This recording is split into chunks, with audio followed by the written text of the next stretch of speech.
ಇವತ್ತು ನಮ್ಮ ಸಂಸದ ಅನುದಾನದಲ್ಲಿ ಹಾಗೂ TSP ಅಲ್ಲಿ CC ರೋಡ್ಗಳನ್ನು ಇವತ್ತು ಪೂಜೆ ಕಾರ್ಯಕ್ರಮನ ನೆರವೇರಿಸಿದ್ವಿ. ಇವತ್ತು ಈ ಭಾಗದ ಎಲ್ಲ ಮುಖಂಡರು ಕೂಡ ನಾವು ಸೇರಿ ಪೂಜೆಯನ್ನು ಮಾಡಿದ್ವಿ. ಸೊ ಇನ್ನೂ ಹಲವಾರು ಮನವಿಯನ್ನು ಕೊಟ್ಟಿದ್ದಾರೆ. ಅಡಳಿ ಗ್ರಾಮದಲ್ಲಿ ಅಂಬೇಡ್ಕರ್ ಭವನ ಬೇಕಂತ ಬೇಡಿಕೆ ಇದೆ. ಸೊ ಅದನ್ನು ಕೂಡ ಯಾವುದಿದ್ರೂ ನೆಕ್ಸ್ಟ್ ಲಿಸ್ಟಲ್ಲಿ ಹಾಕಿ ನಾವು ಮಾಡ್ತೀವಿ ಅಂತ ಹೇಳಿಕ್ಕೆ ಬಯಸ್ತೇನೆ. ಮೇಡಮ್, ಇಲ್ಲಿ ಒತ್ತಾಯ ಏನಂದರೆ ನೀವು ಆಯ್ಕೆ ಆದ ನಂತರ ರೈಲ್ವೆ ಯೋಜನೆ ಒಂದು ಪೂರ್ತಿ ಕನಸಿದೆ ಮೇಡಮ್ ಈ ಹತ್ತನೇ ಭಾಗದ ಜನರು, ಅದರಲ್ಲೂ ವಿಶೇಷವಾಗಿ ಐಗಳಿ ಭಾಗದ ಮೇಲೆ ಆಗುತ್ತೆ. ನೀವು ಒಂದ್ಸಾರಿ ಪ್ರಸ್ತಾಪ ಮಾಡಿದ್ರಿ ಸದನದಲ್ಲಿ, ಏನಾದರೂ ಮತ್ತೆ ಸಚಿವರನ್ನು ಭೇಟಿಯಾಗಿ ಒತ್ತಡ ತರ್ತೀರಾ ಅಥವಾ ಒತ್ತಡ ಹೇರ್ತೀರಾ ಅಥವಾ ಯಾವ ಹಂತದಲ್ಲಿದೆ ಅಂತ ಯೋಜನೆ? ಡೆಫಿನೆಟ್ಲಿ ಸುಮಾರು 10 ವರ್ಷಗಳಿಂದ ಅದು ಕಾರ್ಯ ಆಗಿಲ್ಲ. DPR ಆಗಿತ್ತು, ಬಟ್ ಪ್ರೋಗ್ರೆಸ್ ತೊಗೊಂಡಿಲ್ಲ ಆ ಪ್ರಾಜೆಕ್ಟು. ಸೊ ಇನ್ನು ಮುಂದೆ ನಾವು ಡೈರೆಕ್ಟಾಗಿ ರೈಲ್ವೆ ಮಿನಿಸ್ಟರ್ ಅಶ್ವಿನಿ ವೈಷ್ಣವ್ ಅವರಿಗೆ ಖುದ್ದಾಗಿ ಭೇಟಿಯಾಗಿ ಅವ್ರಿಗೆ ಡಿಸ್ಕಸ್ ಮಾಡ್ತೀವಿ. ಒಮ್ಮೆ ಭೇಟಿಯಾಗಿದ್ರಿ ಮೇಡಮ್, ಏನಾದರೂ ಸಚಿವರು ಪೂರಕವಾಗಿ ಹೇಳಿದ್ರಾ? ಇಲ್ಲ, ನಾನು ಕ್ವಶನ್ ಕೇಳಿದ್ದೆ ಅಷ್ಟೇ, ಭೇಟಿಯಾಗಿಲ್ಲ. ಇನ್ನೂ ಅವರ ಮತ್ತೆ ರಿಪ್ಲೈ ಇದಾಗಿಲ್ಲ, ರೆಸ್ಪಾನ್ಸ್ ಚೆನ್ನಾಗಿ ಬಂದಿಲ್ಲ. ಸೊ ಅದಕ್ಕಾಗಿ ಅದನ್ನು ಅಷ್ಟು ಇದು ಇಲ್ಲ ಅಂತ ಹೇಳ್ತಾರೆ ಅವರು, ಕಲೆಕ್ಷನ್ ಇಲ್ಲ ಅಂತ. ಸೊ ಹಾಗಾಗಿ ಆ ರೀತಿಯಿಂದ ನಾವು ಮತ್ತೆ ಪುನಃ ಅವರಿಗೆ ವಿಸಿಟ್ ಮಾಡ್ತೀವಿ. ಮೇಡಮ್, ಬರಗಾಲ ಇದೆ ಕರ್ನಾಟಕ, ಅದರಲ್ಲೂ ವಿಶೇಷವಾಗಿ ಬೆಳಗಾವಿ ಜಿಲ್ಲೆಯ ಚಿಕ್ಕೋಡಿ ಈ ಭಾಗ ಎಲ್ಲ ಬರಗಾಲ ಇದೆ. ಕೇಂದ್ರಕ್ಕೆ ಏನಾದರೂ ಪತ್ರ ಬರೀತೀರಾ? ಒಂದು ಪ್ರಧಾನಿಯವ್ರನ್ನ ಭೇಟಿ ಆಗ್ತೀರಾ ಯಾವ ರೀತಿ ಅಂತ? ಡೆಫಿನೆಟ್ಲಿ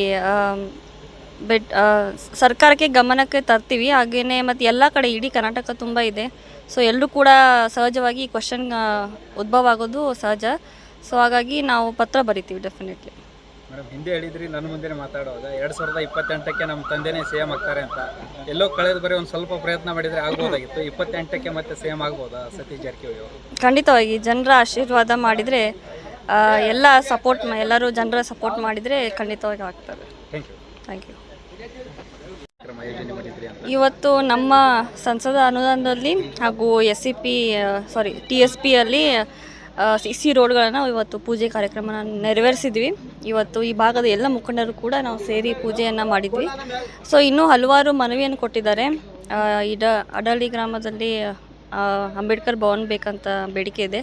ಸೊ ಅದನ್ನು ಕೂಡ ಯಾವುದಿದ್ರೂ ನೆಕ್ಸ್ಟ್ ಲಿಸ್ಟಲ್ಲಿ ಹಾಕಿ ನಾವು ಮಾಡ್ತೀವಿ ಅಂತ ಹೇಳಿಕ್ಕೆ ಬಯಸ್ತೇನೆ. ಮೇಡಮ್, ಇಲ್ಲಿ ಒತ್ತಾಯ ಏನಂದರೆ ನೀವು ಆಯ್ಕೆ ಆದ ನಂತರ ರೈಲ್ವೆ ಯೋಜನೆ ಒಂದು ಪೂರ್ತಿ ಕನಸಿದೆ ಮೇಡಮ್ ಈ ಹತ್ತನೇ ಭಾಗದ ಜನರು, ಅದರಲ್ಲೂ ವಿಶೇಷವಾಗಿ ಐಗಳಿ ಭಾಗದ ಮೇಲೆ ಆಗುತ್ತೆ. ನೀವು ಒಂದ್ಸಾರಿ ಪ್ರಸ್ತಾಪ ಮಾಡಿದ್ರಿ ಸದನದಲ್ಲಿ, ಏನಾದರೂ ಮತ್ತೆ ಸಚಿವರನ್ನು ಭೇಟಿಯಾಗಿ ಒತ್ತಡ ತರ್ತೀರಾ ಅಥವಾ ಒತ್ತಡ ಹೇರ್ತೀರಾ ಅಥವಾ ಯಾವ ಹಂತದಲ್ಲಿದೆ ಅಂತ ಯೋಜನೆ? ಡೆಫಿನೆಟ್ಲಿ ಸುಮಾರು 10 ವರ್ಷಗಳಿಂದ ಅದು ಕಾರ್ಯ ಆಗಿಲ್ಲ. DPR ಆಗಿತ್ತು, ಬಟ್ ಪ್ರೋಗ್ರೆಸ್ ತೊಗೊಂಡಿಲ್ಲ ಆ ಪ್ರಾಜೆಕ್ಟು. ಸೊ ಇನ್ನು ಮುಂದೆ ನಾವು ಡೈರೆಕ್ಟಾಗಿ ರೈಲ್ವೆ ಮಿನಿಸ್ಟರ್ ಅಶ್ವಿನಿ ವೈಷ್ಣವ್ ಅವರಿಗೆ ಖುದ್ದಾಗಿ ಭೇಟಿಯಾಗಿ ಅವ್ರಿಗೆ ಡಿಸ್ಕಸ್ ಮಾಡ್ತೀವಿ. ಒಮ್ಮೆ ಭೇಟಿಯಾಗಿದ್ರಿ ಮೇಡಮ್, ಏನಾದರೂ ಸಚಿವರು ಪೂರಕವಾಗಿ ಹೇಳಿದ್ರಾ? ಇಲ್ಲ, ನಾನು ಕ್ವಶನ್ ಕೇಳಿದ್ದೆ ಅಷ್ಟೇ, ಭೇಟಿಯಾಗಿಲ್ಲ. ಇನ್ನೂ ಅವರ ಮತ್ತೆ ರಿಪ್ಲೈ ಇದಾಗಿಲ್ಲ, ರೆಸ್ಪಾನ್ಸ್ ಚೆನ್ನಾಗಿ ಬಂದಿಲ್ಲ. ಸೊ ಅದಕ್ಕಾಗಿ ಅದನ್ನು ಅಷ್ಟು ಇದು ಇಲ್ಲ ಅಂತ ಹೇಳ್ತಾರೆ ಅವರು, ಕಲೆಕ್ಷನ್ ಇಲ್ಲ ಅಂತ. ಸೊ ಹಾಗಾಗಿ ಆ ರೀತಿಯಿಂದ ನಾವು ಮತ್ತೆ ಪುನಃ ಅವರಿಗೆ ವಿಸಿಟ್ ಮಾಡ್ತೀವಿ.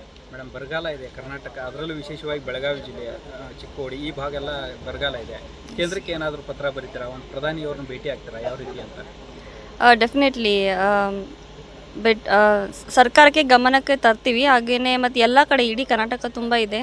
ಸೊ ಎಲ್ಲರೂ ಕೂಡ ಸಹಜವಾಗಿ ಈ ಕ್ವಶನ್ ಉದ್ಭವ ಆಗೋದು ಸಹಜ. ಸೊ ಹಾಗಾಗಿ ನಾವು ಪತ್ರ ಬರಿತೀವಿ ಡೆಫಿನೆಟ್ಲಿ. ಮೇಡಮ್, ಹಿಂದೆ ಹೇಳಿದ್ರಿ ನನ್ನ ಮುಂದೆ ಮಾತಾಡುವಾಗ 2028ಕ್ಕೆ ನಮ್ಮ ತಂದೆನೇ CM ಆಗ್ತಾರೆ ಅಂತ.